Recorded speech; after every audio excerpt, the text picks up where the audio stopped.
Please join us in welcoming to the stage Joost van Dreunen. All right. That's very nice. Thank you all. Welcome for coming. I appreciate it always. It's always an honor to be in front of this diverse crowd for many reasons, but I, of course, would be remiss not to thank the organization. It's a wonderful platform. I've done a talk like this a few times in a row now, and it's always a good moment to kind of check my own annual schedule, kind of see where I'm at in thinking about the industry, and of course invite that conversation to all of you. And so I'm going to try to do about 55 slides in the next 45 minutes, and then we'll do some Q&A, and then afterwards I'll be happy to, shoot the breeze in the hallways. Quick word on me is I like to wear many hats, mostly two. I'm an entrepreneur. I've built a bunch of data companies. I'm building one now. It's a lot of fun to look into large data sets and kind of be in the frontier of what people are doing. It's messy, it's hard, data sucks to work with most of the time, but so often is there some insight in there, some kind of optimization or some new phenomenon that doesn't really present or manifest anywhere else. I also teach at NYU. I teach at the business school there. Business school is a fun place. As a social scientist, I constantly find myself having to reconcile both parts of my brain in that conversation. There is, of course, how do we make money out of this thing? And then at the same time, what are the social, cultural, and larger implications of what it is that we do in a creative industry like games?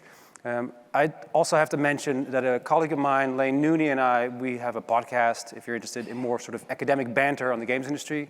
And I like to, of course, always be in touch with people, so feel free to reach out. Later today, I'll do a quick book sit signing just a floor down from here. If you just want to hang out, just come by, say hi. I appreciate it. The beginning of this talk starts with a painter from a few hundred years ago, Vermeer. I guess coincidentally, currently in the Netherlands at the Rijksmuseum, the largest museum in Amsterdam, there is an exhibit that collects all of his masterpieces under one roof for the first time in centuries. I'm very excited to go in April to go see it. And what makes Vermeer an interesting jump-off point here is that as the master of light, he is someone that sat for the longest time in this position of being this unique creative genius, right? My fascination with the games industry really boiled down to one image, would be this one, to say, so often do we think about creative people as these lone geniuses that toil and tinker away and they sort of suffer for their art, but much of what Vermeer accomplished, he did so because of his larger network, because of the people around him, because he was competitive with other painters, and they were all looking for commissions and looking to meet sponsors and people to buy their artwork. And so over time, his image of the lone genius sort of transformed into someone who was much more part of a network of creatives. And I think that that's a really fascinating transition into not just, of course, 17th century painting, but also for contemporary art and expression. So often do we mistake a single genius for, or how you say, forget about all the people behind it and the larger economic context around it. I'll start, if you've ever seen any of my talks, I usually start at the end, in case you fall asleep, which is likely, in case you have to go somewhere else. The punchline today is this: in spite of all the technology that we build, of course, in the end of the day, the excuse that people really have in playing when it comes to interactive immersion, when it comes to online worlds, the games and the technology are secondary to the social interaction, right? We're there for the other humans, always. You could be doing something else right now, but it is fun to be here in this room with others. Online games and the phenomena of contemporary gameplay, they really boil down to people wanting to spend time with other people. This is a picture of Rafik Anadol, a digital visual artist. I'll explain more of this later. This is a Turkish artist that I met by chance in a taxi ride in Munich a year ago. Brilliant, very modest person, very nice guy. We spent most of our time talking about Unreal Engine and where did his wife go? He lost his wife at this conference, so we were looking for her. Just an average person, just a nice person. And he makes these brilliant installations, these teeming data visualizations that just kind of boggle the mind. And I'll talk about it in a moment some more, but suffice to say here that, creativity and technology can so often make the impression of being alive, but what we're really seeing here is not so much the image itself, but it's our interpretation and our sharing it with others. So, let's talk about the games industry. It is no secret, perhaps, in tech and entertainment that there's been perhaps a slight destruction of value. Over the last couple of months, we've seen a softening of the overall market, not just in gaming, but in a lot of other markets as well.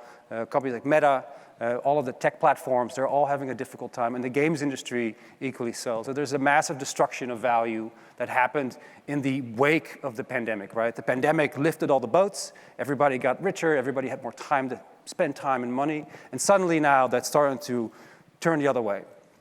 And so if you compare that to the S&P 500, very simply put, in a very basic graph, over the last 2-3 years, performance of the major game makers in North America has really declined, right? After this surge, it's now much lower.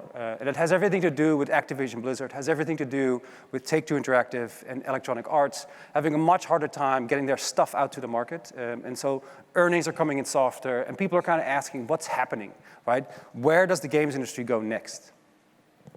In the world of finance, living in New York, in Brooklyn, I spend a lot of time talking to investors and hedge fund managers and investment bankers and all people of that ilk. And it's an interesting conversation because they instantly turn the dial. They go, well, if it's not going up, it's going down. It can only go in two directions.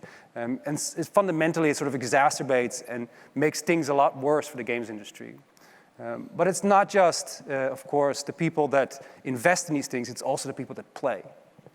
When you look at the audience for these things, in terms of what they are willing to spend, in terms of what they are able to spend, they have to cut back on things immediately, right? And so younger audiences here in a relationship to a subscription model, for instance, they end up spending money, but they're also the first ones out of the boat, right? They can't afford to keep that going. Expenditure among younger consumers is much more precarious than it is for older generation. They're not as affluent, they don't have as much liquidity. And so from a consumer standpoint, they have to turn the dial much more quickly in moments of change. And that's a little bit different than what we saw a few years ago.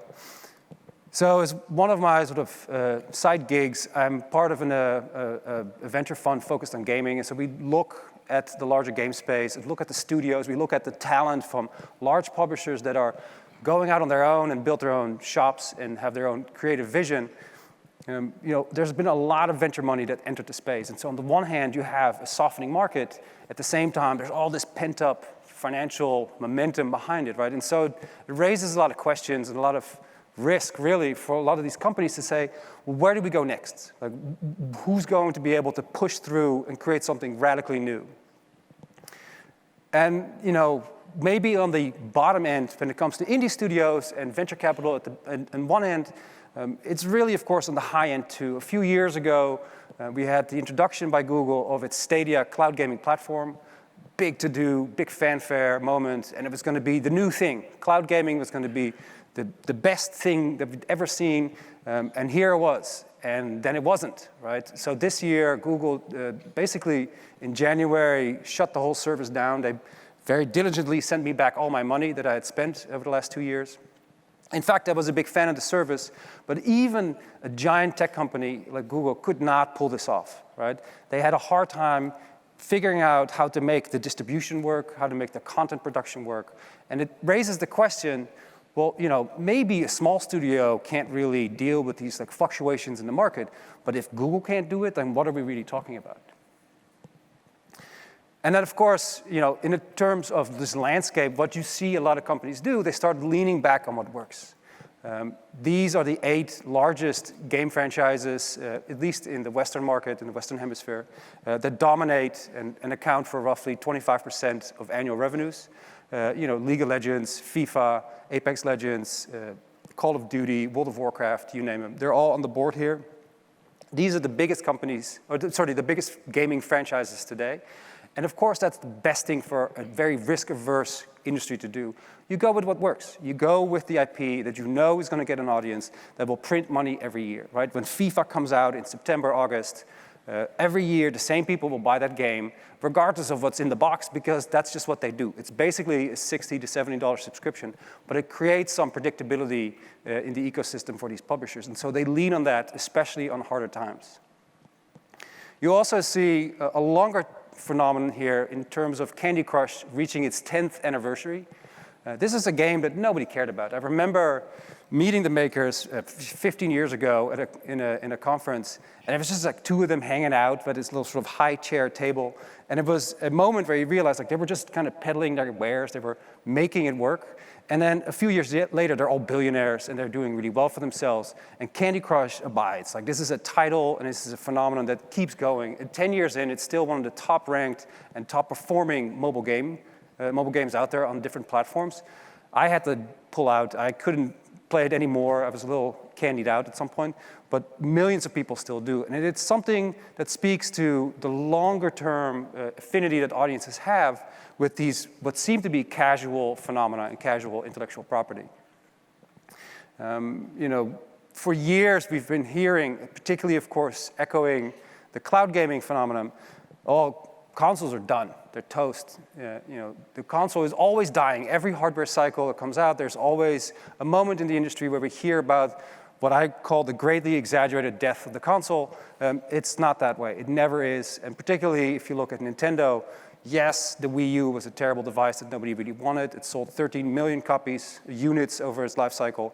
The Switch has outsold that now 10-1. And that's a real big success, right? The only one that's more successful is the DS for Nintendo. It really puts it at a high level. In a cycle where people don't believe in console, in a cycle where they always feel like the next thing is going to be bigger and better. People really stick to what they like. It raises some questions too. So let's say you are a studio that makes a colorful birdie game where you knock over some piggies and some structures. How do you get out of that momentum of having one cycle, one IP that breaks everything, right? This dependency on capturing lightning in a bottle one time is, of course, you should be so lucky. At the same time, your real trick is, of course, to do it twice or more. It raises some fundamental questions, that especially if you haven't been able to grow the pie as much as you wanted to. It raises the question when other companies are still flush with cash trying to buy you out. A couple of months ago, Angry Birds maker Rovio got an offer from Playtika, a large casino-style operator that wanted to buy it out. Of course, Rovio now has to make a few decisions, one of them pertaining to the fact that what do you do if you're a casual, sort of kid-focused game maker, and now suddenly a casino maker wants to buy you out? Is that the landlord that you want to live in whose building you want to live, yes or no? Right? And so it's starting to shift the conversation, not so much about what makes economic sense, but creatively and otherwise, like, is that really where you want to be? And if that doesn't really push the barrier far enough for you, most recently we saw the release by Warner Brothers and Avalanche Studios of a game called Harry Potter Hogwarts Legacy. And it's an interesting phenomenon because I've never really read any of the books, so don't call me out on this, but the fundamental or the short version of all this is that as the game started to be released and as we were coming up on the due date, a lot of people found a lot of issue with the fact that J.K. Rowling, the original author of the books, had made some very hurtful comments in the past year or two with regards to just basic human rights as far as I'm concerned. And so people were a little bit up in arms saying, like, my students in particular, on the one hand, I want to buy it and play it, but I also don't agree with any of these politics, so what do I do? It's always a bit of a moment for me to realize, like, billionaires apparently need entire newspaper articles defending them. I wasn't aware of this, but so New York Times took to it to do that. And unfortunately, perhaps because of the controversy, it still sold a lot of copies, right? If you look in the history of the games industry, particularly around the IP of Harry Potter, we see that the legacy game sold more copies than any of the other ever released. So it raises a question for me too, saying like, okay, where are we with the moral compass when it comes to all of this consumer spending? And so the year for me, as it is since, say, the last time we were all together in this room, in many ways a challenge with regards to the economics, but also sort of like, what do we want to do as an industry? Like, where do we want to be? The suffering continues always, as you can imagine. In a game like Elden Ring, beautiful game, incredibly difficult, and it seems only sort of on point that is one of the top seller games with 20 million copies in a period in the games industry when things are tougher, harder, but also more beautiful in a sense, right? The ability to make these things is only increasing ever. But then at the same time, things seem to also be much, much harder. And that's, I think, as sort of the key theme for this year for me is that bigger means different, right? As an ecosystem expands, as more companies enter into the space, it's not the same thing as it used to be. It used to be in this sort of romanticized notion from 20 years ago, where we'd have Nintendo making a Zelda game every once in a while, and then maybe PlayStation had a few games, and Microsoft tried a few things, and then there were some publishers, and all was well, and we were all sort of playing this on our downtime. The games industry has grown dramatically to become a $200 billion business, and all of a sudden you have these large mega platforms. If you look at this particular graph, most of the top companies in the top 10 are platform holders, not publishers. There's been this massive shift of industry power away from the publishers towards the platform holders. Of course, that's reason for concern, right? Do we want that level of consolidation of power, this kind of monopolizing presence for these large platforms? When earlier in the year, Microsoft offered and proposed to acquire Activision Blizzard for $70 billion, immediately a bunch of red flags went up. A lot of antitrust regulators around the world, particularly the Competition and Markets Authority in the UK, the FTC here in the US, and of course the EU Commission, they were all kind of worried about how this is going to play out. What does it mean for Microsoft to own the largest North American game publisher, right? Activision Blizzard makes about $10 to $11 billion a year, valued at $70 billion for this transaction. So that's a really good premium on top of its existing share price. It currently trades at around $65, and they're offering to sell it for $95. You know, that's a huge premium. At the same time, it has a lot of these service games, World of Warcraft, it has Call of Duty, it has Candy Crush. So it's very popular, it has a lot of success. In fact, it was the only game publisher during fourth quarter earnings that actually showed a profit because of the success of Modern Warfare 2, which is this beautiful top-tiered shooter game, and which also sits at the nexus of the problem here. But we have the regulators, and then we have Microsoft, and also Sony heavily defending its position, saying, this is not right. With Microsoft owning all of this, it's going to be problematic. As a researcher, as an analyst, as an investor, I'm excited about these moments. First and foremost, because whenever large companies start fighting, a lot of useful information comes out. Yeah. If you followed Apple versus Epic Games about the whole Fortnite scandal, about how you couldn't have alternative payment methods inside of the mobile version of Fortnite, there was just this cornucopia of information that came out. Beautiful. I'm sitting there, I'm just eating that up all day long. And the same thing is happening here. So now we have like these just oceans of information coming out of Microsoft, of Sony, of the CMA, and all these institutions doing their own research saying, well, here's what we think the universe really looks like. Here's what we believe is the size of the market, this is the impact of everything, and so on. So it's actually kind of a boon for anybody interested in the industry. But it also teaches, of course, that the people that make these decisions may not always have the right scope in their mind, right? They tend to have a much more narrow horizon or a narrow perspective to evaluate and judge these issues than perhaps might actually be the case. I don't want to ruin the surprise, but I'm in favor of the acquisition, and I believe that it will go through. For all these reasons, I'm happy to get into afterwards, but suffice to say that in many ways, yes, the largest game companies have gotten bigger. Right? If you look at the simple graph, it's gone up 6x in total size. The orange is the 10 largest game companies. The single largest one, Tencent, $33 billion. Yes, it's bigger than it was before, of course. The big fish are bigger now than they were before. But so is the pond, right? The pond has grown in tremendous size, not just because we used to only have console gaming, but we now also have hardware and accessories as a viable model. We also have platform operators. Apple wasn't there really 10 years ago. Not until they allowed free-to-play monetization in 2009 did Apple play a meaningful role in gaming. Google, same thing. And then, of course, there's live streaming and esports. Those are categories that didn't exist even a few years ago, and they generate around $7 billion a year. Is that meaningful in the context of $260+ Maybe, but at least it's there, right? The pond as a whole has increased in size as well. More so, there's also new fish. Right? The games industry, the structure and the market landscape of the games industry has also allowed more companies to have a say in it. Right? If you're worth $1 billion in revenue a year, you kind of have a seat at the table. And so how many do we have? Well, we have 52 compared to 17 only a decade ago.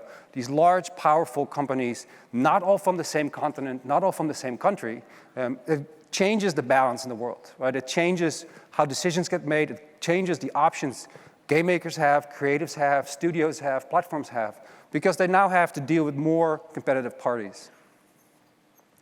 And there's new fish in general, in the sense that you didn't know about, probably. This is this is my secret. I've been playing this one a lot instead of Candy Crush. I'm so sorry to admit this. Now that I see it, of course it's in there. Homescapes is a game made by Playrix, which is from, it's a Polish game company, makes $1.5 billion a year, right? Most people have never heard of this. It's a massive success. And they make this game where you basically just swap 3 things, make a bunch of combinations, get a bunch of coins, and then upgrade your parents' old dilapidated home, because otherwise they're going to sell it. And you're just, we'll get into it some other time. But suffice to say, it's a really enjoyable game if you're, just kind of trying to fall asleep a little earlier tonight. Homescapes makes so much money, compared to larger, perhaps more, top-of-mind franchises like Call of Duty and World of Warcraft. Like, it keeps up with those big dogs. And then finally, of course, in addition to all this, there's also new pawns, right?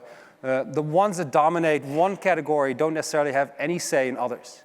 One of the big problems that has been pointed out repeatedly over the last few years is that there's really only 2 mobile game platforms. It's Google and Apple and nothing else. In Asia, that varies a little bit more, but mostly it's those 2. And there's no way to really get in there, right? Repeatedly have antitrust regulators propose, like, we need to figure out how to break this up. We need to get in there. Music companies and artists in other categories are unhappy with the App Store fee, with the Apple tax.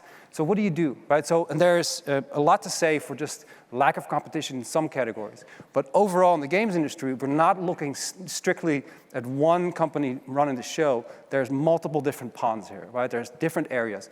PC gaming, which was all but dead 20 years ago. Console had won. PC gaming had contributed to nothing, and it was mostly a digital play at the time. It's grown into a $40 billion business, right? League of Legends and Steam in general as a digital distribution platform, launching 10,000 new titles every year. Those are very, very serious numbers for what used to be a dead category. And so, when I said earlier, it's interesting to watch these large-scale fights because you learn a lot of data. There's also a lot of drama. Like, suddenly it matters, right? So the $70 billion acquisition is one of the largest. It is the largest acquisition for Microsoft in its history. But it also redefines the category boundaries in the sense that Sony doesn't really like this, right? Sony allegedly has said that they were not so much trying to get a deal around Call of Duty, which is the big ticket. That's the biggest shooter in the context, and without it, if there's no cool shooters on your platform, you arguably or historically will have fewer users to buy the device, and that's bad for business. We don't want that, says Sony.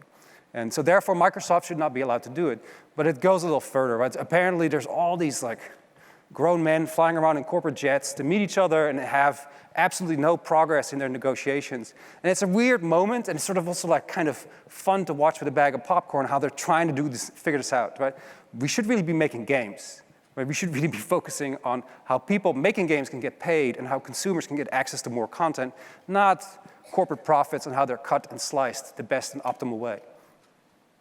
And if you ask users themselves, look, if I have no PlayStation and Call of Duty is not available, I'm not necessarily jumping over, right? So if I already own it, sure, I'll play those, but I'm not buying future releases. Only a third of people will do that. And so in other words, the conversion, the anxiety that Sony seems to have around this seems to be a little bit overblown in terms of what consumers say. They just want to have a good time.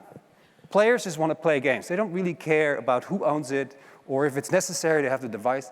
They've kind of moved on from that very strict idea that you have to be locked into a particular hardware ecosystem, and they'll be happy to accommodate whatever else is out there. They just want to have a pleasant time with their friends, play the games, and so on. They don't really want to deal with that sort of macroeconomic nonsense. At the same time, you see the transition right in front of you. If you remember, the industry used to also have a company called Sega making hardware. That company's gone out, and instead it's making software only, right?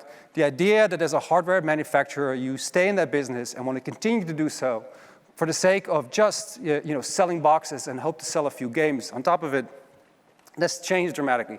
Apple, Google, and all these other companies are all selling services now. And so for Sony, what it really has become over the last few years, as a media company now, it's a very different proposition. Sony is going to stop pursuing the next Walkman, and really what it's trying to get to is like, how do we become the sort of media empire that we truly are? We have music, we have film, and we have games, and they're really, really good at this. Why not focus on that instead? So now, with the change of the guard in the C-suite, all of a sudden you see this transition where people are investing and they start acquiring more content-heavy and more IP-based purchases. They're really making an effort to spend more time there, and you can see it in their profit margins. All of a sudden, that's shifting to about 60% anticipated in 2026, as opposed to their hardware and insurance businesses. So in other words, if Sony already owns a lot of these things in the larger context, why not keep going, right? Why bother with the boundaries of what falls in and outside of the console world, and instead just go after the content? And the overall industry, I feel, and increasingly the data backs this up, starts to embrace this too, right? And we see here in sort of short order a few different phenomena. I live in Clinton Hill in Brooklyn, home of Biggie Smalls. And of course, recently they had a VR show where they had him driving around in the neighborhood, and they had these real-life performers with a virtualized Biggie, which, of course you could say that's so cool. At the same time, it's kind of a money grab. But whatever your opinion is, it's interesting that they're exploring from the music industry these new ways of content creation, content distribution, and how to connect people to the songs that they like and the things that are meaningful to them. Perhaps on a less or a more frivolous note, we have Doja Cat, who's a big fan of Power Wash Simulator. And the whole point of the game is just to power wash dirty vans and garden furniture. And that's what she does on Twitch for hours on end, and fans love it, right? And it's an interesting way to think about, how my parents connected to their favorite musical artist, and here is Doja Cat, power washing my truck. Of course, on mobile, that's not left out here as well. Season of Aurora, Journey, Children of Light is an interesting game because it has a concert inside of the mobile game itself. And it's this sort of ephemeral, this sort of, interesting fantasy feel to the musical performances. It attracts millions of people, right? 1.6 million people watch the concert live, and it's an interesting idea to have this online mobile space where then you start hosting events. Call of Duty Modern Warfare 2 ended up selling a lot of copies for a singer called Freddie Dredd, this sort of hardcore rapper, because a lot of kids on TikTok were using Freddie Dredd's music in combination with little clips of Call of Duty, particular Ghost, one of the main characters, to just kind of show some cool stuff. And it just really took off. And it tripled sales of the record over a course of a week. And if that's a little too close to home, then there's also Blackpink in a game called PUBG Mobile. PUBG Mobile is really the biggest title out there in China. And of course, Blackpink is a fantastically famous girl band. And it ends up being this weird coalescence of, on the one hand, this super talent in this super popular game, driving not just attention and eyeballs, but they're also selling cosmetic items, right? And so all of a sudden, these things become less about marketing and more about revenue. Users love it. They get a front row seat. They get to have an experience that they haven't had anywhere else, and everybody benefits from this, right? So that exploration, after a few years of it being mostly on the marketing side, is starting to materialize into monetization. And if that's all a little far from home, maybe you can just watch some TV. They just finished The Last of Us, the season 1 finale on Sunday. I watched it, of course, because that's my job and also what I like. You see here some numbers that are interesting. The 11.6 was during the Super Bowl. So they broadcasted 2 days earlier, of course. But in spite of that, it still drew a huge crowd. 8.2 in spite of the Oscars being on at the other channel. So these are not just high numbers in and of their own right. The only thing that is bigger was Game of Thrones, right? House of Dragons was the only other franchise in the HBO catalog that performed better on premiere night viewership. So maybe there's something to it. Some other good news that I find, and this is a larger conversation I have with my students and with people out there, as an investor and as someone looking at the industry, for a long time, the games industry has been sort of accused of being mostly focused on men, a very narrow demographic, and to mitigate risk, really try to keep as close to this one specific audience to kind of make life easy for themselves, as opposed to the entire human race, right? And there was a few talks here today and yesterday talking about representing black gamers in gaming. What a phenomenon that would be, right? And how the industry has been really falling short in doing so. At the same time, who actually makes the games matters in that context too. You can't really expect a bunch of 30-year-old white guys to make something that is more inclusive, right? It's just not part of their life world. In strict academic theory, it's very hard to share subjectivity from an experience that you haven't lived yourself, right? And so making that possible and hiring people and infusing talent into your creative organization, that's kind of our key changes will come from. Do we have some evidence? Well, a little bit, right? So the games industry has changed over the last few years somewhat. And I pointed out here, not to say that it's better than music, but to say, we have to compare it against some kind of benchmark. So the GDC State of Industry is a report that comes out in anticipation of the annual conference there. Actually, I'll be there next week. And what it does is ask a few thousand people making games a bunch of census-type questions, right? Who are you? Where are you from? What do you do? What's your company like? How many people work there? And on the issue of gender, you see then over time a slow increase from 18 to 23% when it comes to female identifying people working in the games industry on the development side. So this is not the consumer side, this is the people making actual games, right? The people that make creative decisions. The music industry is much less so. Sure, on the talent side, people on stage, but behind the scenes, still only 4%. And the film industry is roughly on par with 25. And so I feel like this is minimal progress, but at least it's something to kind of feel a little bit more hopeful about. And you see this then represented also in the venture side, where companies like Fine Games, a German company is from a former student, they get this recognition of doing something a little bit different. There's Later Daters, a game that basically talks about dating, but in the context of being older. Like, what do older people do when they date? I don't know. I'm not quite there yet. And it would be very awkward with my wife. But then at the same time, it's like, those are stories that don't often get told, and they perhaps deserve an audience as well. And so at the same time, while we see some growth and progress in one category, we see a little bit of decline everywhere else, right? So esports, a year ago, oh my goodness, was the biggest thing ever. FaZe Clan was going to go public at a valuation of $1 billion, had all this stuff going on, and that really never delivered on anything. We could talk about that for a while, as to why that happened, but it really comes down to the games industry and the audience that goes with it. There's only so much you can do with competitive gaming as a content category, right? Perhaps somewhat unfortunate, but here we are.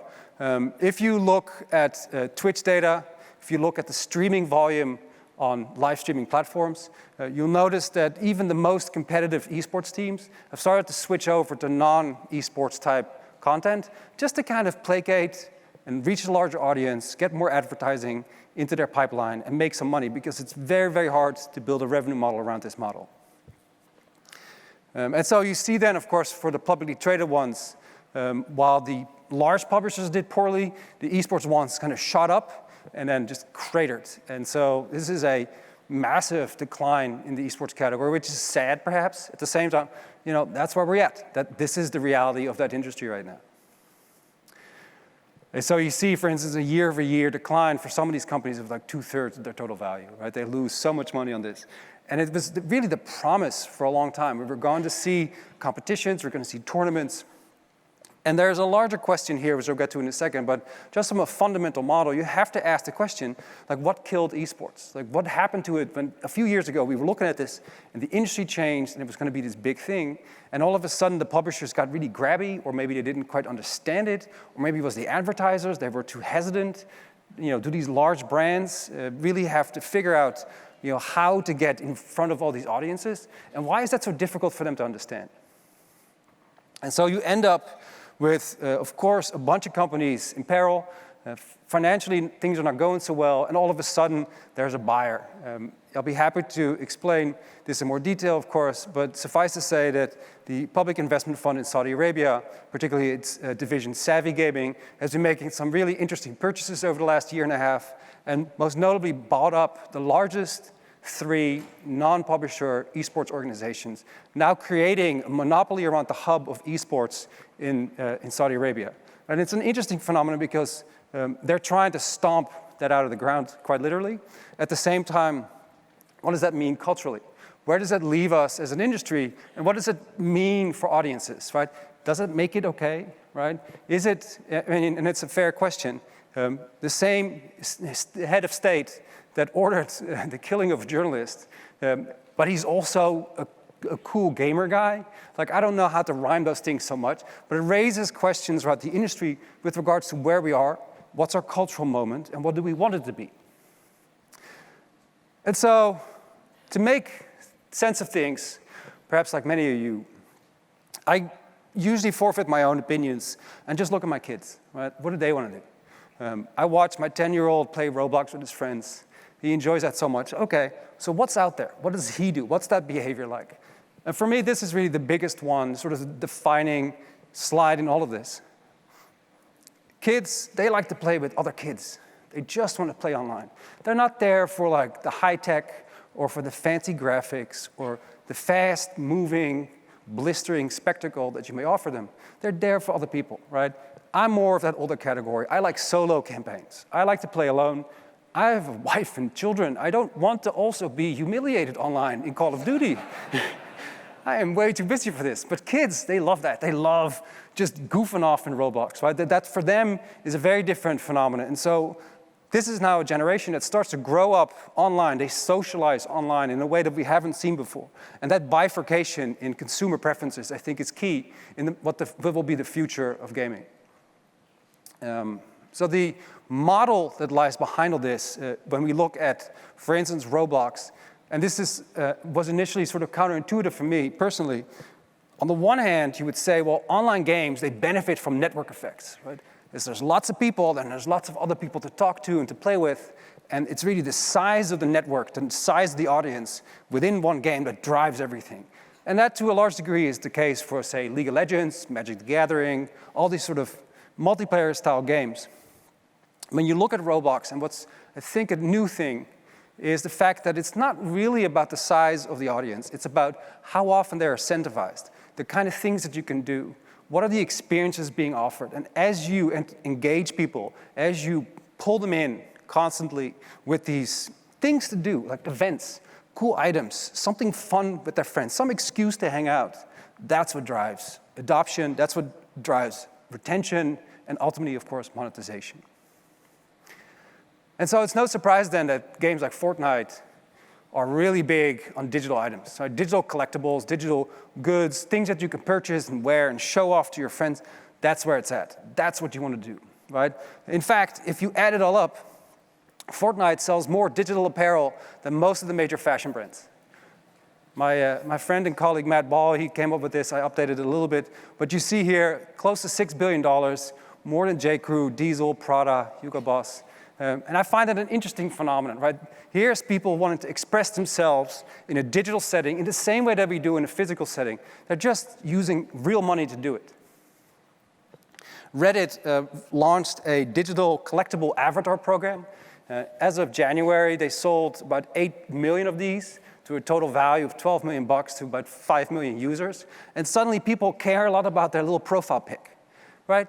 Is that a business? Is this like one wonky moment? Is that a new ecosystem?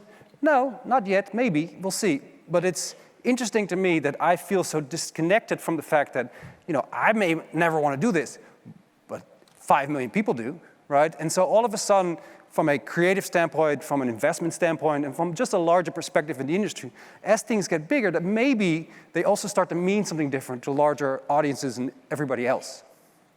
And so Bob Iger, who retired from Disney, then kind of, I guess, took a year or two off, and then unretired himself to take back control. He is one of those people that sees a future here saying like, well, just because it's digital doesn't mean it's not meaningful, right? In fact, it's close to be the opposite. And so, if I had to make a prediction around this, I expect Disney to make a purchase, an acquisition in the space where they buy some kind of game company. Probably, I don't think it's going to be Roblox, but some kind of, maybe some crypto thing, but something with digital goods and assets to kind of prove out the case and also rhyme it with their theme parks, right?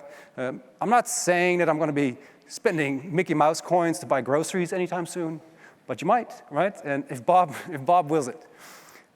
It leads me ultimately then, if we start to move into these new forms of expression, if we are figuring out how to deal with this, of course, it also puts the emphasis on the workers, right? And so at the same time, as we've seen this tremendous increase and then later decline in the industry, or softening, I should say, you also see a shift in how people regard labor.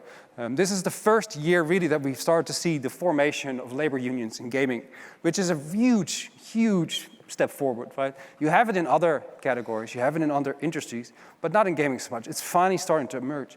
It, unfortunately, also emerges at the same time, but now we have artificial intelligence to come take those jobs away. I don't know, right? And so there's an interesting intersection here of human labor and, I guess, robot labor or artificial intelligence. And I'm still wrapping my head around much of this because so much of it moves so quickly. And so perhaps that's the same for you.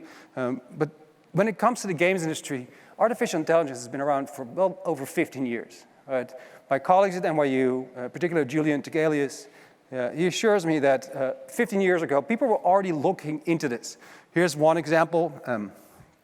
Activision Blizzard filed for a patent where you have dynamic changes in music depending on what's happening in the game. That's something that's probably familiar to many of you. As you play certain games, the intensity of the music goes up, it reaches a crescendo, it sort of challenges you more. And so the algorithm itself kind of feeds back on the input that you provided as a user in playing the game.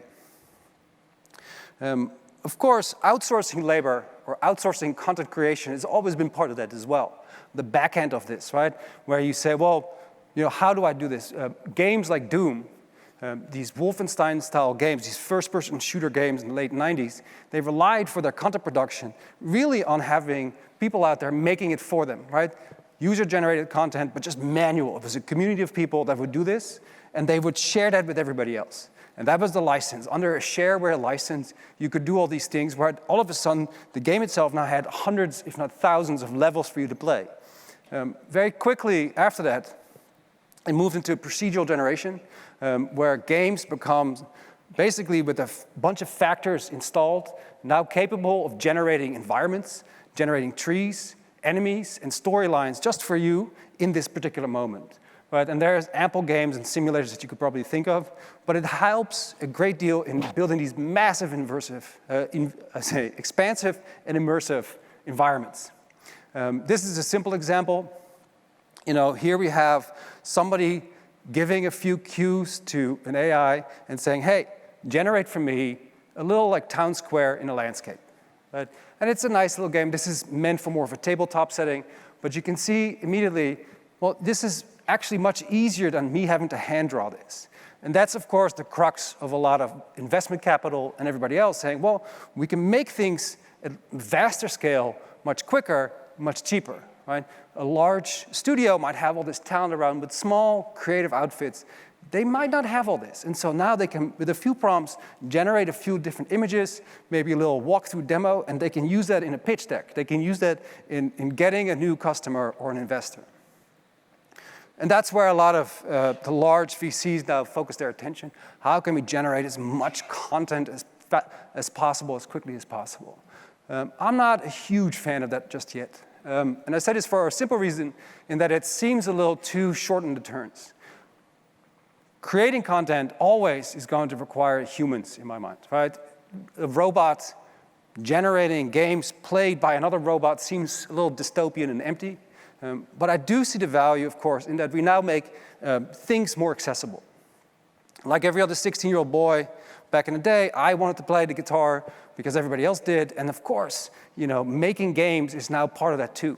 A lot of people, they express themselves on YouTube making films. They go on Twitch and live streaming. They have a lot to say, and they find new tools to say it with. I believe that AI will be that augmentation for a lot of people where they can manifest their own environments, where they can create their own experiences. And that is exactly at the center of games like Roblox. This is an example of that, where you can add, with simple prompts, basically a car that swerves around that you can drive. It creates the environment and the experience for you. And so then the question around AI for me personally is really, okay, but aren't we just seeing only happy things, right? Are we being too optimistic about this? And I'm not sure if we're there quite yet that we figured this out. And I say this for a very simple reason, is that so often do we get all this excitement. The narrative is driven by large tech firms and by venture capitalists that say, oh, it's the end. It's the most amazing thing. Like, well, okay, but you put garbage in, you get garbage out.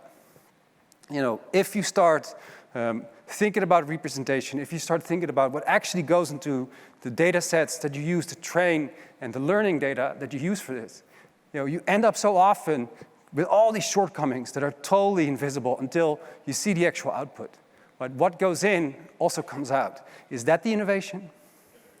And so my thought on this is that it might be an accelerant for the creative side, but it's going to be mostly on the back end initially. Game companies have shifted from a product-based business to a live service commodity. There's lots of free-to-play online games. There's no shortage of mobile games. Steam, like I said, publishes 10,000 titles a year. These are huge amounts of titles for you to never play because it's too much. And so at the same time, most of what really attracts and what audiences really like is online multiplayer games, right? I showed you the slide. That model implies that you also have customer support. That model implies that you also maintain a huge live services backend. You're also dealing with constant content production.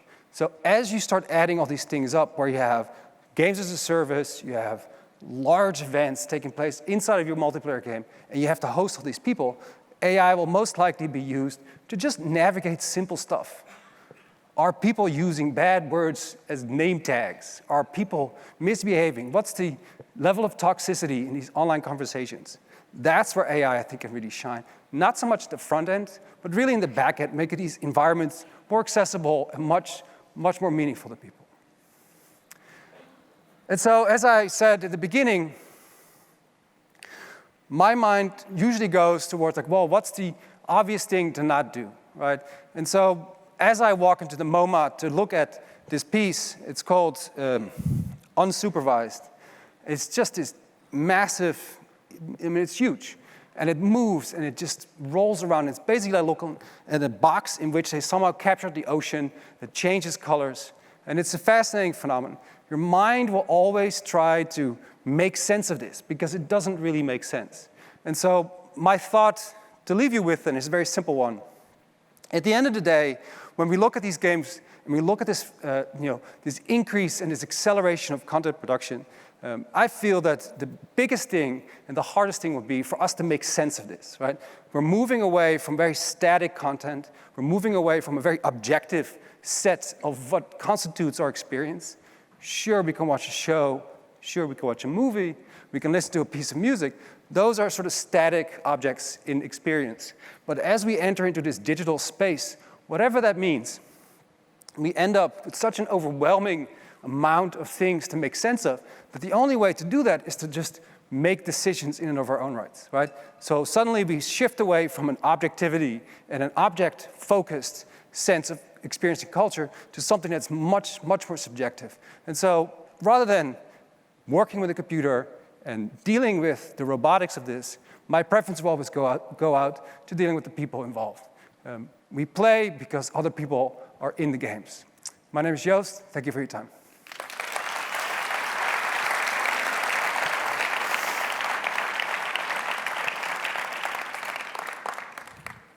We have about 10 minutes for some questions for those of you who want to stick around. I'm always happy to do that. Don't be shy. You have to use the Go app through South by Southwest. Thank you.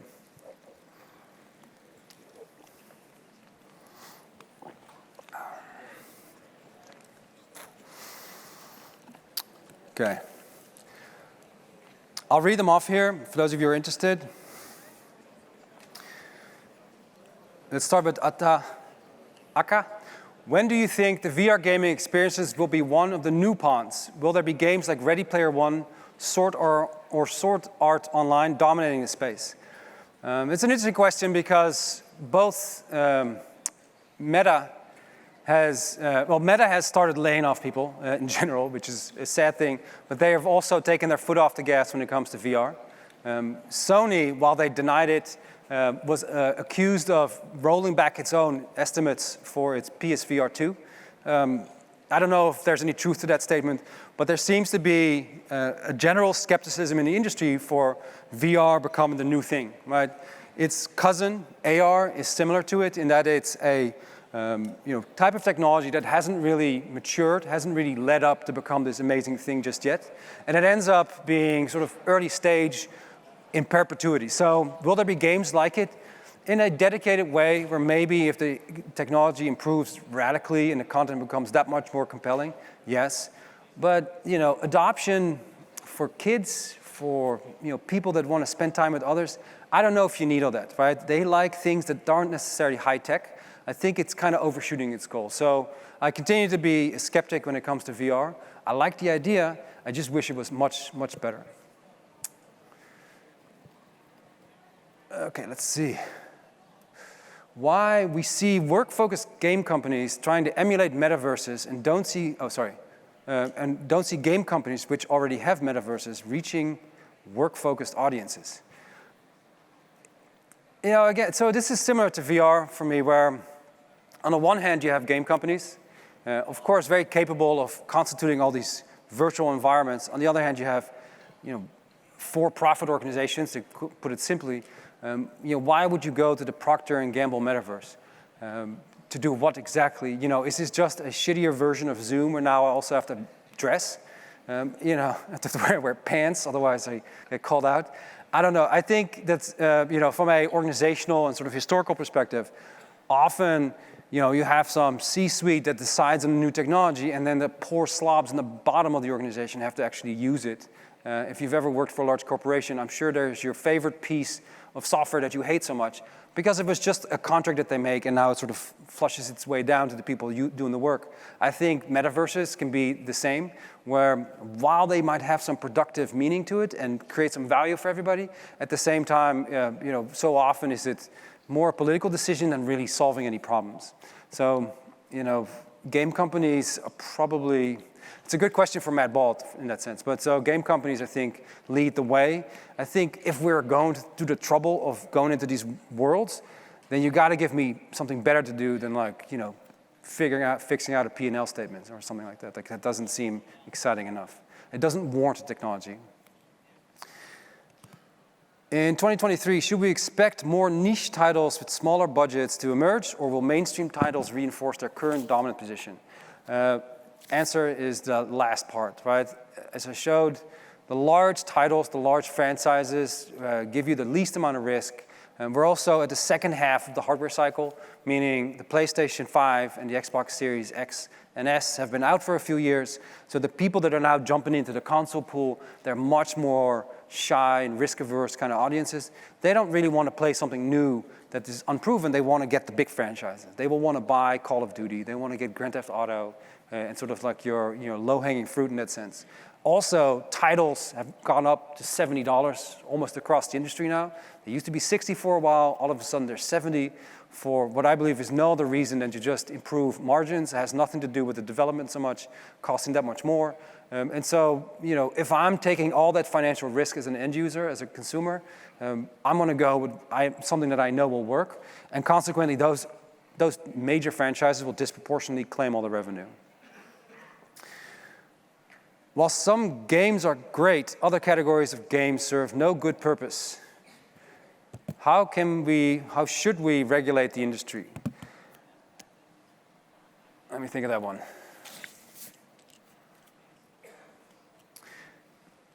Mess up your dopamine system. Okay, so this is a good dystopian question. I appreciate that. I think it starts with holding accountable the people that make them, right? In the same way that things need to be sourced properly in other categories where, what went into the sausage is a very normal question in many other industries. You end up having to ask the same thing with game makers, right? I don't necessarily want to, pigeonhole them here, but Electronic Arts was really called out when it came to loot boxes. They went a little hard when it came to what they call surprise mechanics, surprise monetization, and comparing basically what they sold were card packs for FIFA as Kinder eggs, like a child surprise wrapped in chocolate. None of that is really a fair comparison. And you can kind of see through the conversation and kind of what really drives them, like they kind of say the thing you're not supposed to say out loud. And so I think it's actually a good idea to start having a little bit more of a say in this, to have some regulatory standards. I had the president of the ESRB, which does the ratings in North America, Patricia Vance, in my class a few semesters ago. Like, how do you deal with this? And it's really just a lack of willingness of the industry to want to talk about this. But as they rise to a higher level of visibility and scrutiny more culturally, right? 10, 20 years ago, gaming was more of a fringe phenomenon. Now it's much more mainstream. It's a great time to kind of look in the mirror and see what else you could be changing. It's not just on the front end with consumers. I think also very much with how they treat their workers. We talk about the labor movement, we talk about workplace toxicity, we talk about a lot of lawsuits, running the gamut from Ubisoft to Riot to Activision Blizzard. Maybe it's time to straighten that out too, not just worry about the front end and how the games come out and how aggressive they monetize, also how we treat people that actually make the games. Why did Stadia fail? Is cloud-based gaming just a niche that has limited use cases? Thank you, Matthew. I like that one because I can't stop talking about Stadia. Stadia, of course, as I mentioned, was Google's cloud solution. And it failed, I think, for two reasons. But one of them was, in the metaphor I used at the time, if you are trying to get people to come to your restaurant, you can't say, we have the best tables and chairs. You can't say, we have the nicest knives and fork. You have to tell me what's on the menu. Who's cooking? What are they cooking? Why? What can I expect from a culinary perspective? And so Stadia at the time, although Microsoft caught up eventually, had by far the superior technology. They were the first mover, and they had really good, in North America at least, bandwidth, right? Their ability to create seamless experiences on any kind of crappy device that I tried, it worked perfectly and beautifully. But they never had a personality around it. The games that they offered were pretty mediocre. I had to buy them all separately. So the monetization model was pretty aggressive. And it ends up being sort of like, well, I'm going to this ritzy place to get this fancy meal, but all I'm getting is some prepackaged food, right? There was no real personality behind it. And then once you realize that, of course, rolling out data centers globally to really get the addressable audience to make sense of this, that's a tough thing to do. That's an expensive thing to do. And then senior leadership started to leave, right? Both the main icons of the industry, the legends that drove Stadia's initial adoption and movement, they left. And so you have to kind of wonder, like, why are they leaving? What's going on? Why aren't they staying around a little bit? All of it amounting to a very simple business question. Can we write the next $10 billion check to really drive this home? And the answer, obviously, is no, we cannot. We can send everybody their money back, but that's the end of that. Any tips for a person working in other industries trying to migrate to the gaming industry? It depends on your skill set. Gaming is a tough one to get into, but I would play a lot of games. Generally speaking, if you come presumably from a different creative industry, you could say, well, if you're a musician, what's out there that you really like? You can make a really good living as a composer for some of these titles if you're good enough, right? And so it's competitive as everything else, but there is, at some point, people don't just relate to their games in a simple play kind of way. They also want to buy the album that goes with it, right? They'll go see the TV show. And so if you have some transferable skill, I would go with that one. And it doesn't necessarily have to be creative in nature. It could also be, you're an amazing investor. You know how to slice and dice, some operating budget better than anybody else. There's a lot of studios that can make great games that can't count to save their lives, right? And they're excellent at the creative part, but organizationally they're disastrous. So maybe there's someone out there that you can support in that sense. I'll do one more, and then we'll wrap it up. These are all tough. Okay, what factors are important in making social interaction successful in games? Well, I think the easier answer to that one is, when we saw, for instance, last year, crypto and Axie Infinity being the biggest game ever, and then totally cratering because it was effectively a Ponzi scheme. The reason that didn't work, that never held any water, people didn't stay and they abandoned it, is because it was too much about what they call the financialization of fun and not enough about social interaction. So the factors important in making things social, in my mind, and I'm not a designer or creative in that sense, but you have to give people a way to share, a way to connect in ways that we haven't seen before. Right? You can do competitive poker games.